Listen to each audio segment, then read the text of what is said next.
Well, we probably have systems in place to manage this interaction of these charged particles with Earth's magnetic field.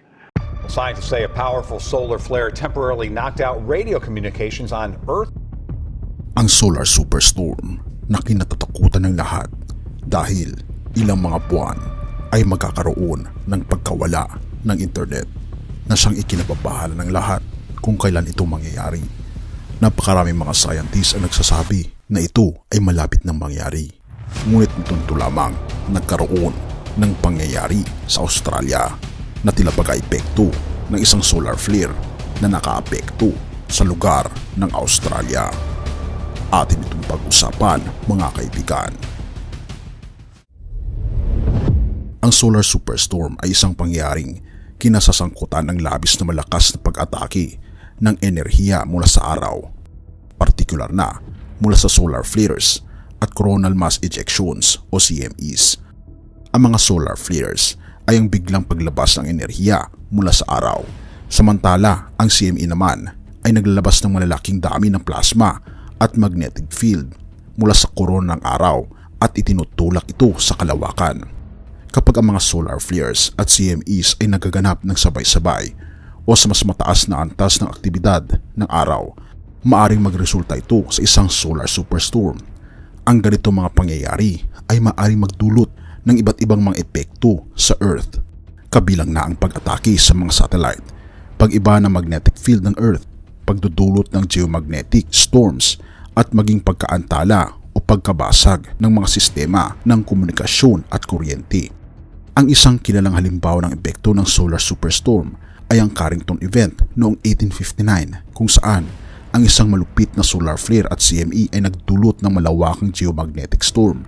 Ito ay nagresulta sa mga makikinang na aksidente tulad ng pag-atake sa mga telegraph lines. Sa kasalukuyan, ang mga scientifico at mga ahensyang panteknolohiya ay patuloy na naghahanda para sa posibleng epekto ng mas mabagsik na solar superstorm sa modernong teknolohiya, kabilang na ang mga satellites at sistema ng kuryente. Ngunit nito lamang, pagpasok ng Pebrero, nagdulot ng pansamantalang pagkaantala sa mga signal ng radyo sa Australia ang isang solar flare, isang matindi at malakas na pangyayari sa araw ng Pebrero 6 na ang isang sunspot ay naglabas ng makapangyarihang solar explosion na may uri ng M4 class ayon sa ulat ng IndiaToday.in.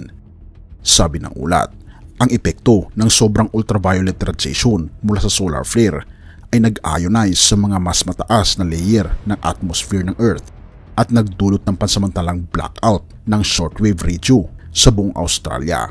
Pagkatapos ng pinakamataas na lakas ng solar flare, ang mga gumagamit ng ham radio at mga operator sa maritima ay naranasan ang pagkawala ng signal sa ilalim ng 30 MHz ng hanggang 1 oras. Ito ay nagpapahiwatig ng potensyal para sa mas malakas pang X-class solar flares. Ang phenomenon ay nagpapakita rin ng shockwaves sa harap ng coronal mass ejection at nagbibigay daan sa mga tanong tungkol sa potensyal na epekto sa Earth. Ayon sa mga forecasters ng National Oceanic and Atmospheric Administration o NOAA, may 25% tsansa na mangyari ang gayong pangyayari sa parehong araw. Ang araw ay malapit nang umabot sa tuktok ng kanyang 11-year solar cycle. Inaasahan ang maximum sunspot activity sa taong 2025. Noong Disyembre 2023, isang teleskopyo ng NASA ay nakapag-record ng pinakamalaking solar flare sa mga taon, pansamantalang nangyaring nagdulot ng pagkaantala sa komunikasyon sa radyo sa planet Earth. Oo mga kaibigan, malapit na ang kawakasan ng ating planeta. Gayon din, nakikita natin ang mga senyales na hindi na tayo magtatagal. Ang araw mismo ay binabanggit sa banal na kasulatan na ito ay temporary lamang. Mateo 24 verse 29. Pagkatapos ng kapigatian sa mga panahong iyon, magdidilim ang araw, hindi magliliwanag ang buwan, malalaglag mula sa langit ang mga bituin, at mayayanig ang mga kapangyarihan sa kalawakan.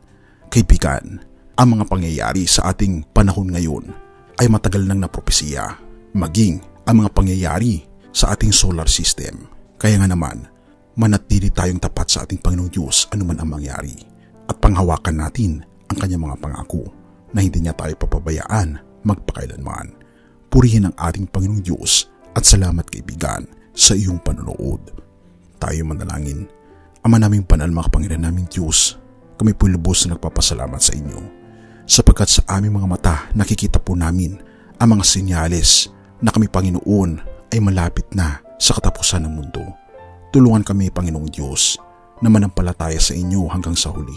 Bigyan, Panginoon, kami ng lakas ng loob na harapin ang mga pangyayari sa aming buhay, ang mga pagsubok, Panginoon, na humihirap, na nawa, Panginoon, na habang humihirap ito ay lalo po kaming kakapit sa inyo ng mahigpit.